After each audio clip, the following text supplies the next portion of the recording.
Jungle, jungle, jungle, jungle, jungle. What do you think of when you hear the word jungle? Is it wild animals, poisonous insects, impassable woods, danger lurking in the dark? Or is it maybe welcome to the jungle, like in that Guns N' Roses song? Well, that's probably if you're as old as I am. Well, for us at Otomato Software, in the last couple of years, jungle began to signify a certain stage in a life cycle of an IT organization, a stage that any successful company has to go through, and also many unsuccessful ones, but who wants to hear these sad stories, right? The world is full of sad stories as it is. So we'll be talking about the successful ones. And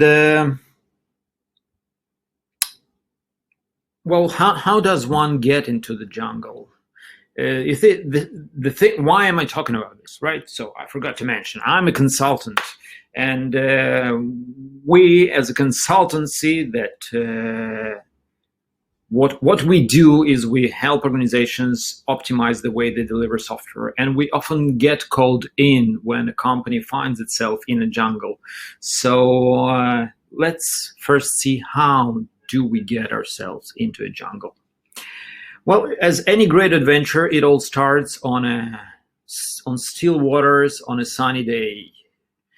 We're probably a startup, right? And we've succeeded in gathering a team of motivated individuals, and we want to move fast and to deliver fast. So we provide our engineers with autonomy to choose their stack, to make their engineering and architectural decisions, to move fast and break things. And so we have autonomy, and we don't even need to build any agile processes because we're inherently agile, right? Anybody I need to speak to is just a Slack message reach away, and well, we're all aligned to that same urgent release, to that same unachievable deadline that will unsurprisingly blow, but still somehow deliver that functionality that the customer needs.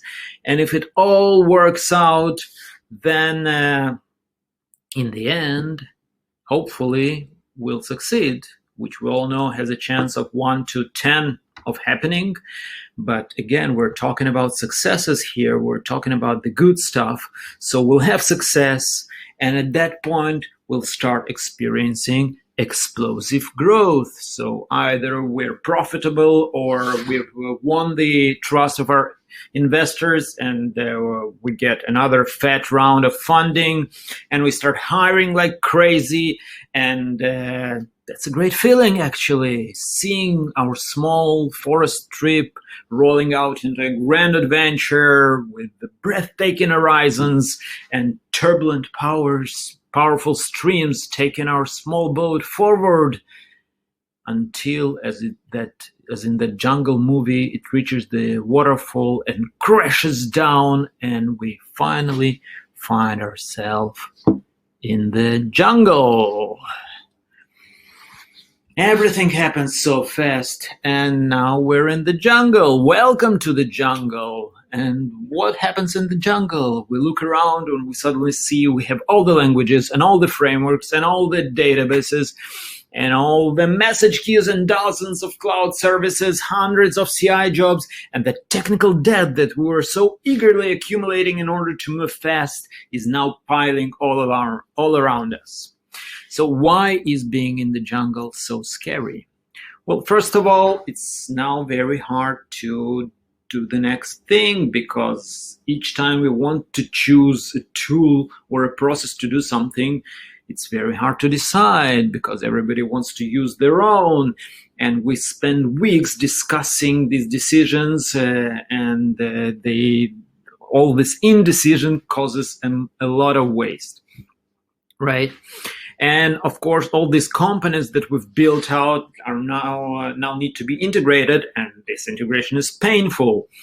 And well, we continue hiring because the money is on the table, but onboarding the new employees is hard. Hiring is hard, but also after we've succeeded in hiring all those folks that know so much, there is so much to learn, and our organization knowledge base is probably very scarce and chaotic. And finally, the worst thing, we don't really have a common language inside the organization, and that makes communication and collaboration very, very hard. So our knee-jerk reaction in this situation would be, enough of this anarchy. Everybody should be aligned to the same tool, same process, same framework, same language, right? No more madness. But you see, this is exactly the point where we need to make the hard choices. We need to find a balance point where we allow for maximum stability, quality, and clarity of our processes and our systems, but without stifling that autonomy, creativity, and velocity that allowed for the success that we're experiencing in the first place. So how does one find that balance point? How does one escape the jungle? Well, the way to escape the jungle is finding what Charity Majors calls the golden path. By the way, if you know who Charity Majors is, send a C to the session chat. And if you don't know who Charity Majors is, then do yourself a favor and find her blog and follow her on Twitter. Her Twitter handle is right there. And while you're at it, follow me on Twitter too. My Twitter handle is at the bottom of the slide. So Charity has this great post. Actually, she has this great way of capturing and expressing the essence of what great engineering looks like. So she has this post that talks about building that golden path. So what's the golden path? How do you find the path that helps you escape the jungle? Well, the golden path is that way that makes it easy for the engineers and the organization to deliver and build software, right? The golden path provides the answers to the questions of how we do things at the organizations, how to build, test, package, version, deploy, you know, how to read. Now, the important thing to understand that the golden path isn't the only path. And of course, our engineers can challenge the path and try to find alternative paths because we want to be continuously improving. But the golden path does make it easier for the whole organization to work together. So how do we create the golden path? The golden path is a great conceptual construct, but where does it get implemented? Well, first of all, we need to define our delivery toolkit, right? So we need to get an agreement of what toolings we're using. We'll start with, defining what we use for source control management. Then we need to define what we use for each of the frameworks, build automation, and then how do we package our products and how we store them, what kind of binary repository we're using for their distribution. And we need to define what continuous integration, continuous delivery tooling to use. And then we need to unify the platform for the deployment and maybe decide how we store the configuration and secrets across our organization so all our components can be configured in the same way. And then we want to talk about maybe, starting using service meshes as the bleeding edge of the cloud native stack. And now, after we've defined all the tooling, we need to wire them all together. And that's when we start talking about the pipeline, right? So here it is, the proverbial CICD pipeline that takes our code from the ideas to the production, that provides the tight feedback loops that allow us to create flow of changes throughout our organization. Now, one would say, how is this different from CICD as we've always known it? Why is my talk called Migrating to Cloud Native CICD? How is this different? So you see, the reason for this talk is that while helping those organizations trapped in the jungle, we do see a certain pattern. Most of these organizations that find themselves in the jungle today, they started their life before the cloud native ecosystem exploded. So even when running on the public cloud, they mostly use the cloud as just, infrastructure as service, without using all the benefits of scalability and the dynamic qualities of that the cloud provides. Or maybe they did use a platform as a service, something like a Heroku lookalike, but since then they've outgrown its capabilities. By the way, why current PaaS solutions are limited in their abilities, and how and if serverless will be able to solve this is a topic for a whole another talk. But let's leave that aside. So what we're seeing that in most organizations, this attempt to escape the jungle, it goes hand in hand with the need to modernize their stack for the cloud native landscape. So that's why I'm talking about this. So if we're talking about cloud native CI/CD, how is it different from usual CI/CD, not non-cloud native one? Yeah, that's a question for you. I have my own answers, but I'd love to hear what you think. Well, for us, we're saying the cloud native CI/CD is different because, first of all, we want to see integrated with the platform that we're running on, namely Kubernetes. And we want to see it utilizing the advantages of that scalable dynamic platform, using the dynamic agents and environments for build, test, deployment, etc., etc. And of course, in the end, we want also to be able to decouple the delivery event from the release event, allowing for those stress-reducing release techniques such as blue-green deployments, canary deployments, dark launches, A/B testing, you name it. Okay, so we need to build a new unified pipeline for our cloud native organization. And we want to standardize the pipeline. How do we unify a modular system where we have a lot of frameworks without, breaking the autonomy of each component?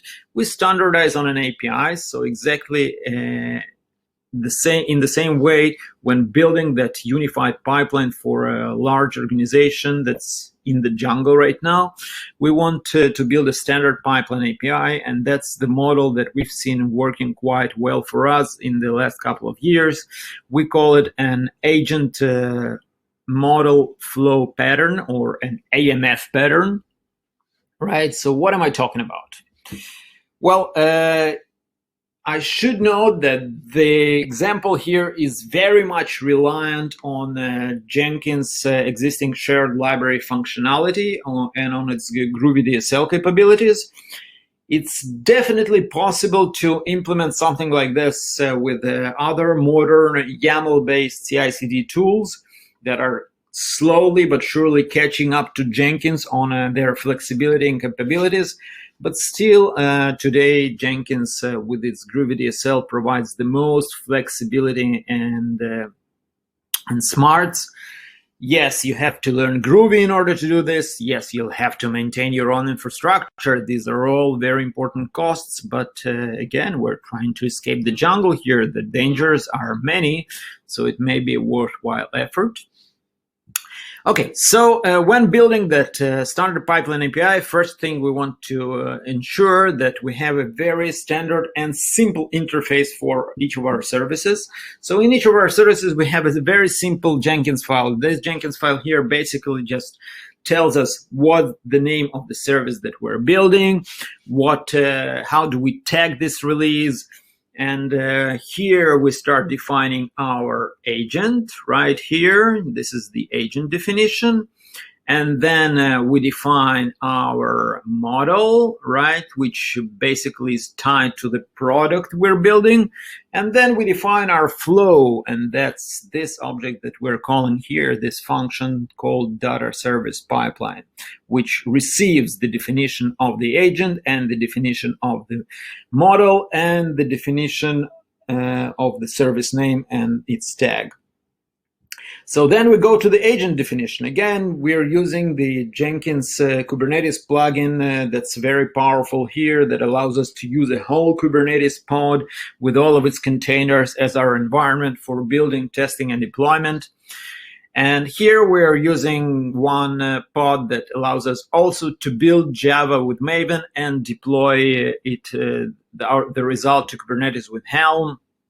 So in Jenkins Kubernetes plugin, we can just define our agent as a standard Kubernetes pod, but with dynamic capabilities of templating. And right. And then we go to the model definition. We've defined our agent, and in the model definition, we're basically defining the API. That's where we define the API. We're saying this product defines the following functions, and that's where we have the function for build, test, and deploy stage, and maybe integration test stage. So, for example, here we see that for data products, we have this build stage that builds Java with the Maven command that you see. And then if we want to define the integration testing for such a product, we'll use Maven integration test command.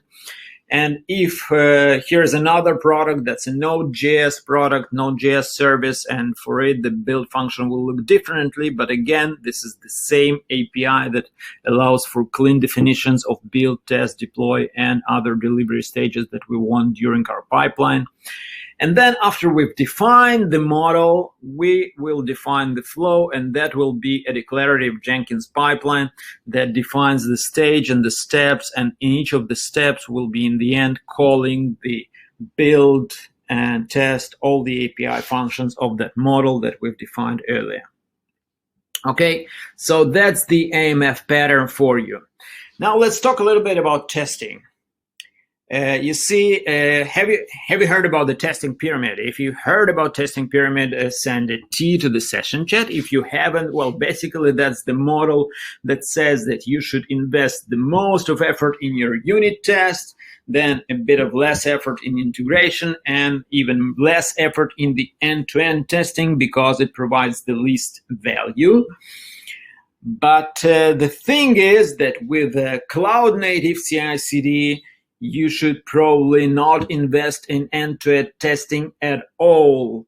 From what we've seen many teams struggling for weeks on end trying to make their end-to-end testing work and investing a lot of hours in maintaining these tests. They're always very brittle and provide very little value. So instead, we're suggesting an approach that we've seen working much better, which is replacing the end-to-end testing with contract testing. If you haven't heard about contract testing, go and look it up online. Consumer-driven contract is a pattern that was first suggested by the ThoughtWorks consultant and then further implemented in such frameworks as Pact and Spring Contract.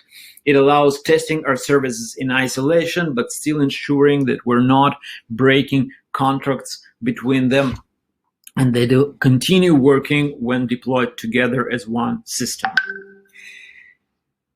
Now, next thing, after we've done the pipeline and we've decided on our testing strategy, we need to talk about how to deploy. And for the cloud-native ecosystem today, Helm provides a unified package management experience. If maybe a year ago it was still not maybe an answered closed question, today it's much clearer with Helm graduating from the CNCF. And well, for the services that we're putting on the pipeline, we're now defining Helm chart templates. So each development team building a new service can scaffold a new Helm chart at the time of creating that service, at the time of scaffolding the service skeleton. It has a standard structure. It defines the deployment, and it defines the configuration of the database connection, the monitoring connections, the message queue connections, and we have all of this already in place. It allows us also to define the standards of what our services should include, like instrumentation and database and manage message queues connections, and also how the service should be deployed. Again, the golden path. This is the easiest thing to do. Of course, it can be modified, but it doesn't have to be. Now, finally, after we've decided on the basics, on how to build a pipeline, on how to test our code, on how to deploy our code, we can start thinking of the next stage, and that's providing those stress-free releases, providing them maybe with the service mesh capabilities, right? We all know that canary releases can be made easier if we use the smart routing capabilities of Istio or Linkerd or Console, all of these enabled with the service mesh interface spec. So we start thinking about that at a certain point, but it should be noted that service mesh brings a lot more complexity into our stack, so definitely look forward to that. Start defining those things, start testing service meshes. Make sure to not only bring them in for the canaries and blue greens, but also for their observability and smart routing capabilities.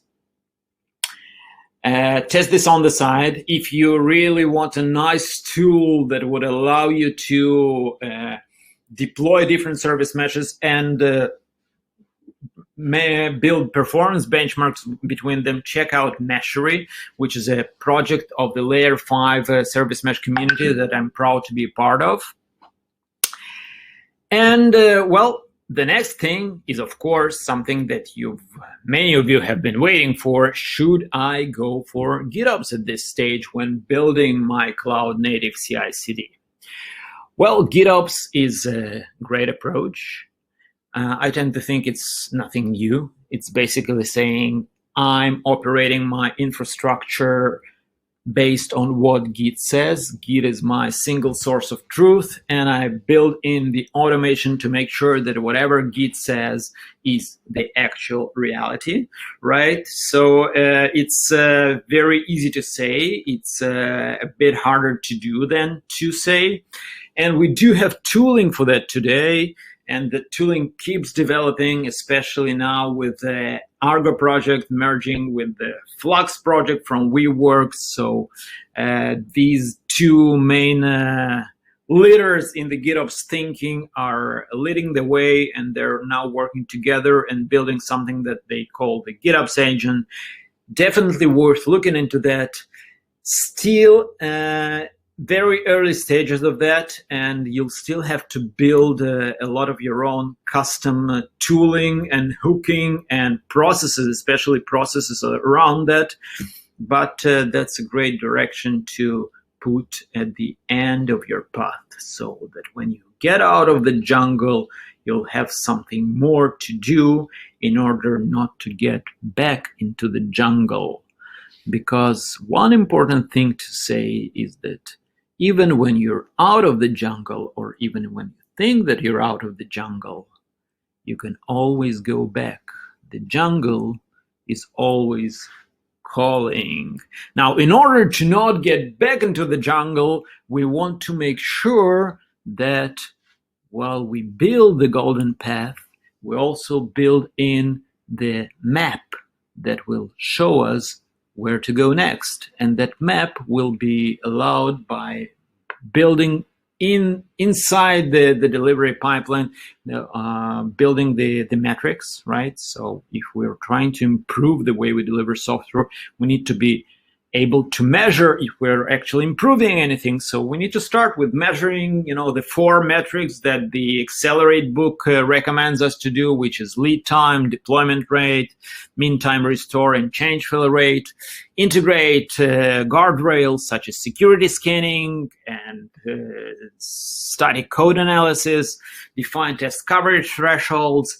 Define how our code should be instrumented in order for it to be observable and manageable. And once we have all of this, we can continue going forward and maybe get into another jungle if we're even more successful, but find a way out of that too. The jungle, as I said, is always calling. So cloud native CICD is your way of escaping the jungle. It's not that simple, but it's doable. There is a path that you can build. These are just the recommendations that we've seen working. And of course, our landscape is changing all the time and the jungle is always lurking around, but together we'll find a way.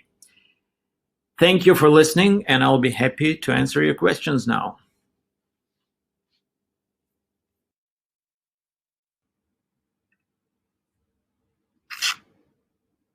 And we're live, I suppose, right?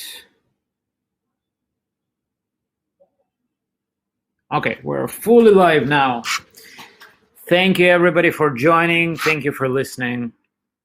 I hope this presentation spilled some light on how to start the migration to cloud native CI/CD. Thank you for the good feedback. Now, there were some questions about GitOps, specifically Argo CD and Flux. There were some complaints about Flux. I can speak for Flux developers. So as I said, the specific questions about Flux are probably better asked on Flux GitHub repo. Okay. Now, if there are any questions that you'd like to be answered right now, I'll be happy to. Okay, so here is a new questions. Okay, so Jack Kelly is asking if I have thoughts on Tecton as an API that crosses different pipeline tooling. Well, Tecton is actually a very interesting initiative. I call it the whole trend of converting everything to custom resources in Kubernetes and then writing controllers for that. I usually like to call this the total CRDization of our industry. But well, it does go hand in hand with the Kubernetes way of doing things. Of course, Tecton is still in its very early stage. So if you already have a very complicated CI/CD process that you need to convert to the way the things done are in cloud native way, I think starting right away with Tecton is not a very good approach. I would probably go to Tecton for greenfield stuff.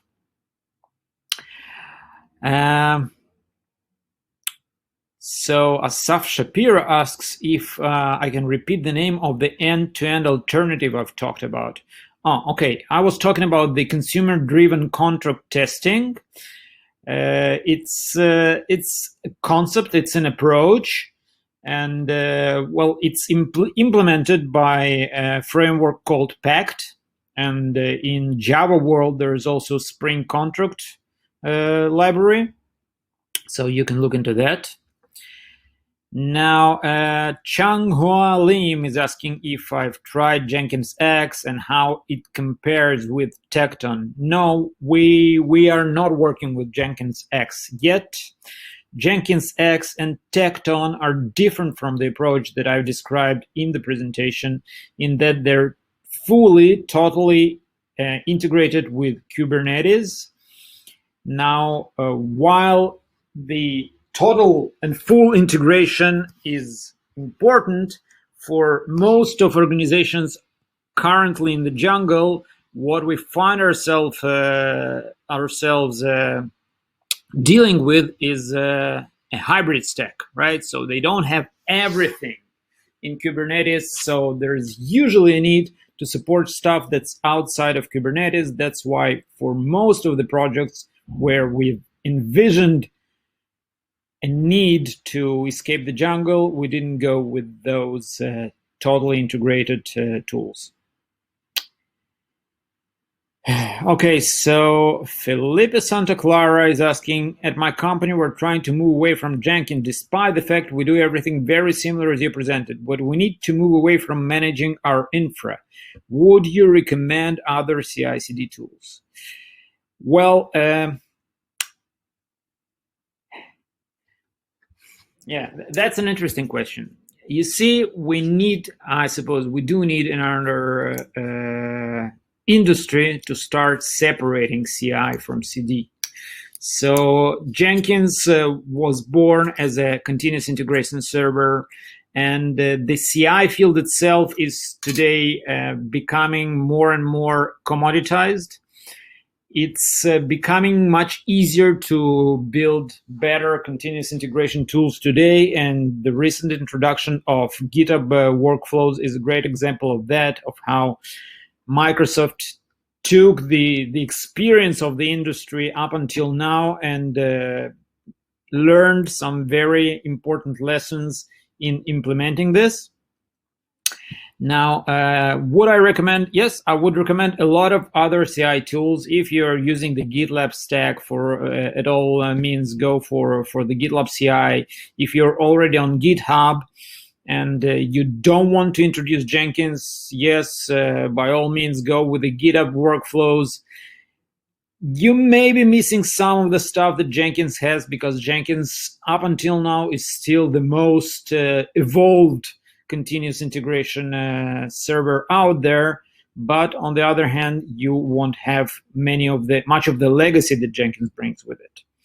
Now, if we talk about CD, Jenkins is definitely not a CD solution. I tend to think that our industry currently lacks a mature CD solution for the cloud-native world. Argo CD and Flux and probably Argo rollouts are all looking in a very important and right direction, but we still have a lot to learn about how CD is done correctly in the cloud-native world. And in fact, we've been working on building such a solution. So in line with that, Paolo Filippelli is asking if tools like Flag are useful, in my opinion. And it says that they need a very mature team. Exactly, right. So Flagger, for those who are not available, is a progressive delivery tool based on service mesh functionality. Based on the SMI spec, it can work with Istio or Linkerd or Console Connect. And it does provide that important deployment strategy, things like blue-green area, all of those that we now call progressive delivery. These things are still very hard. Even with a tool like Flagger or Argo rollouts, it's very hard to define and implement these deployment strategies. Most of the organizations we talk to have it on their roadmaps, and it's always for the next year because of the engineering complexity involved. We do think that this can be largely simplified and made more understandable, especially with all of the new layers of virtualization that we now see getting built on top of Kubernetes. What do you see as the cause for brittle end-to-end tests? That's the question that comes from Alexander Junger, or Junger, I suppose. So, well, the reason is very simple. We're building microservice systems. This is a lot of services. They're all in fluctuating state, in constant flux, and it's very hard to arrive at a stable environment, right? We don't have a stable environment in our production. Our production is never stable because things are always changing. So how do we expect to arrive at a stable, understandable environment in our end-to-end testing? So it's either we freeze that environment and it doesn't provide any indication of what production looks like, of what normal looks like, or it has to be always moving, and then it's very hard to arrive at something that works there and doesn't break with every new commit. So Bas van der Brink said, the Django is a very lively environment, but we structure everything in Jenkins libraries and processes. How do we ensure that we still have room for incorporating new innovations instead of walking into the desert far from what's going in the rest of the world? Okay, that's also a good question. That's more of a question about the golden path. As I said, the golden path is not the only path. It's a path to be challenged. And much in line with the SRE philosophy, this is how, this is the supported, the easy way to do things at the organization. It doesn't mean that it's the only way. We're free to innovate. We're free to suggest our own ways. And that means your engineers, your teams can actually decide that they're not using the pipeline API, that they're building and delivering things their own way. Right, they won't get the support of a central team. They won't get the support of this carefully crafted pipeline. But if they find a way to do things in a better way, those should be integrated into the golden path, right? So, and well, another way is by providing, making that pipeline API very open. And we don't have too much time left, right? Okay, so I answered some questions. I couldn't answer everything. So you're all welcome to continue on the Slack channel, which is called 2KubeCon CICD on the CNCF Slack workspace. Thank you for all the wonderful questions. And I'll be happy to continue this discussion. And well, thanks again for coming.